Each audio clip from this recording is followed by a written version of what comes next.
kind of a year. Small business, a lot of your customers in mercantile are really what we call the heartbeat of this country. It is amazing, this statistic, which most people really don't realize, that 99.7% of all employer firms are small businesses, have less than 50 employees in the world of retail. It is absolutely amazing that the vast, despite the Walmarts of the world and the Targets and all these big retailers and chain retailers and everything else, still the majority of what are called doors, we call them in the industry doors, the majority of doors, actual storefronts, are independent retailers. And so there's, every time marketers look at that, their eyes light up and go, my gosh, what an opportunity. Problem is, these folks are really hard to get to. Extremely hard to get to. Independent retailers do not read. They often don't come out of their stores. They're kind of like bears that hibernate. And they're very skeptical people.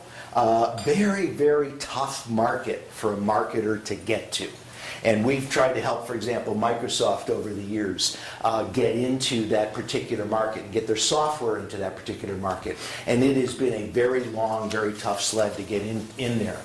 They employ just over half of all private sector employees and responsible for almost 44% of the payroll in the United States. And they've generated 64% of the net new jobs over the past 15 years. So this is a extremely, extremely robust sector and extremely important for our economy too.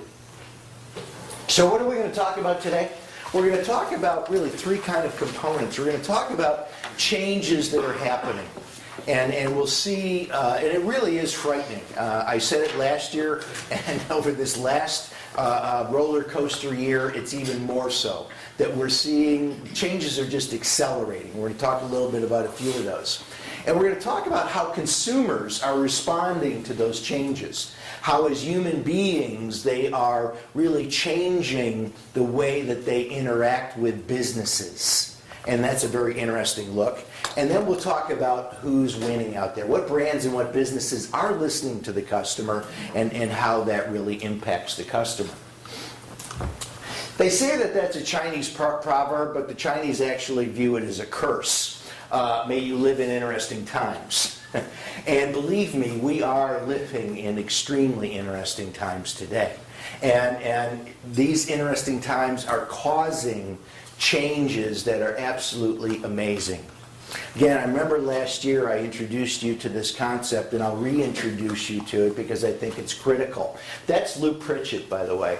Lou Pritchett was Senior Vice President for Procter & Gamble for about 25 years. He was the guy who established the first relationship between vendors and retailers. He and Sam Walton became very, very close friends. And so what they did was absolutely astounding in changing the mechanics of supplier and retailer. I'll give you a quick example. When Lou first met Sam,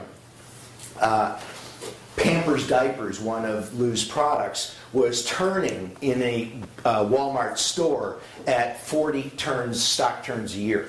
40. And they thought that was pretty good, 40 stock turns. After they established their relationship and got into what is called today vendor managed inventory, VMI, that inventory turn went to 187. So extremely, extremely high performance retailing. And Lou was really one of the founders of that particular principle with Sam. Even funnier, he was in his younger days, and he would wear this fact like a badge. He came out of Tupelo, Mississippi.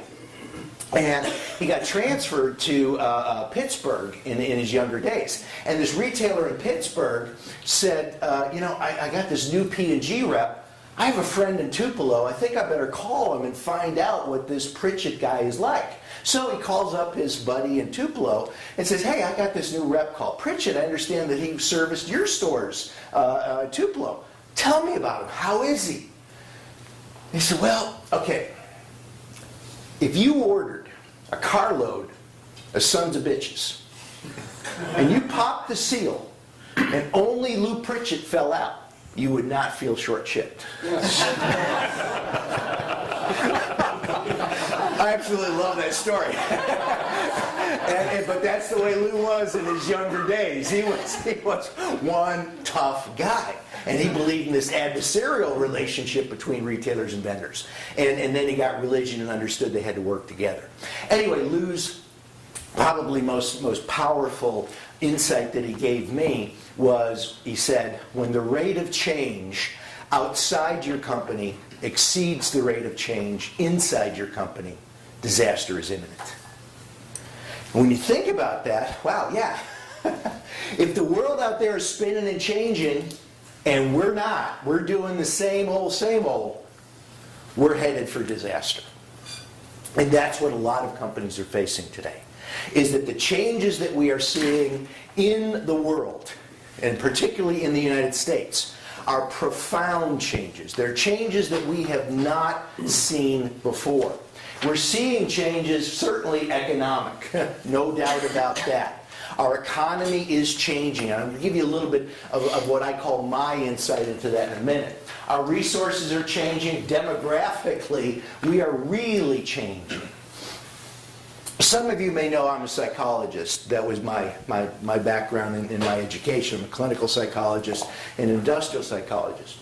And one of the things that I learned very early on in my psychology training was to avoid or try to avoid the like me thinking process. You see, all of us see the world through our own two eyes. It's normal, natural.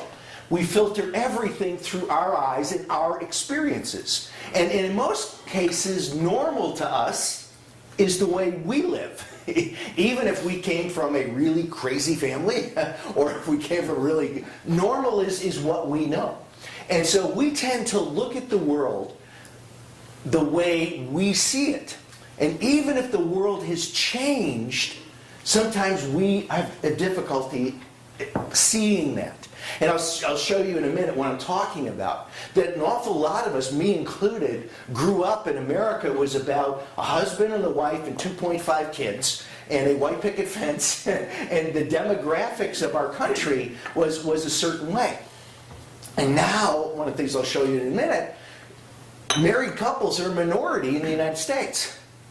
Mostly singles. It's a single majority. And so that's just a very different